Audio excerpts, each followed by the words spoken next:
Namaskar, I am Biju Dharmapalan and you're watching Science Time, a show that brings you the latest developments from the world of science and technology. Let's first look at some of the exciting stories. Astronomers develop a low-cost alternative for satellites to orient themselves in space. Scientists deliver final warning on the climate crisis. Japanese asteroid-hunter collects alien vitamins samples. Now let us see the news in detail. Astronomers from Bangalore-based Indian Institute of Astrophysics and their collaborators have developed a new low-cost star sensor, that is, sensors used by satellites to orient themselves that can help small CubeSat-class satellites find their orientation in space. The instrument, known as Strawberry Sense, built using commercially available off-the-shelf components, is ready for launch on the PSLV's Stage 4 orbital platform and can be used for CubeSats and other small satellite missions in the future. In recent years, CubeSats and small satellite missions have gained huge popularity, and these missions utilize commercially available components for their design and development, but the typical cost of a commercially available star sensor often exceeds the total budget for a CubeSat. The Strawberry Sense costs less than 10% of those available in the market. The brain of the instrument is a single-board Linux computer called Raspberry Pi, which is widely used among electronics hobby enthusiasts. The sensor has successfully undergone vibration and thermal vacuum test that qualifies it for a space launch and operation. The research is published in the Journal of Astronomical Telescopes Instruments. Now let's move to the next story. Scientists have delivered a final warning on the climate crisis as rising greenhouse gas emissions push the world to the brink of irrevocable damage that only swift and drastic action can avert. The Intergovernmental Panel on Climate Change, or IPCC, made up of the world's leading climate scientists, set out the final part of its mammoth sixth assessment report on 20th March.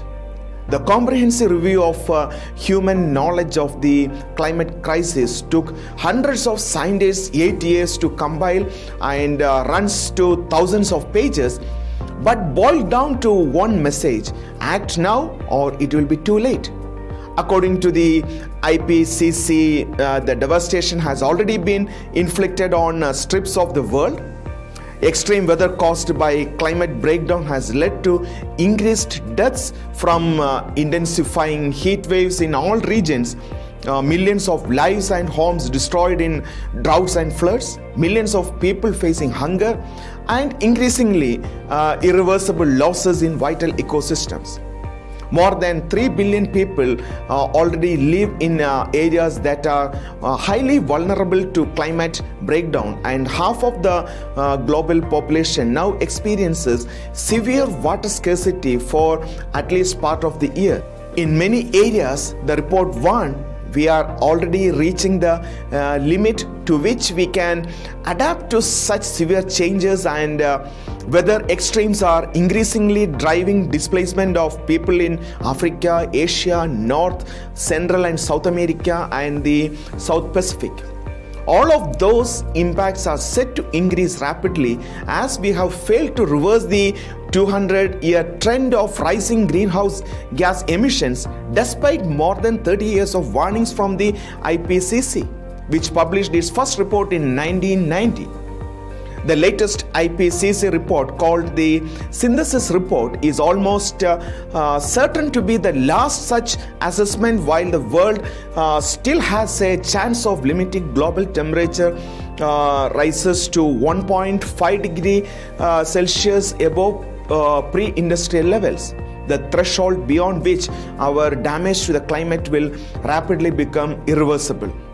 The UN Secretary General Antonio Guterres said this report is a clarion call to massively fast-track climate efforts by every country and every sector and on every time frame.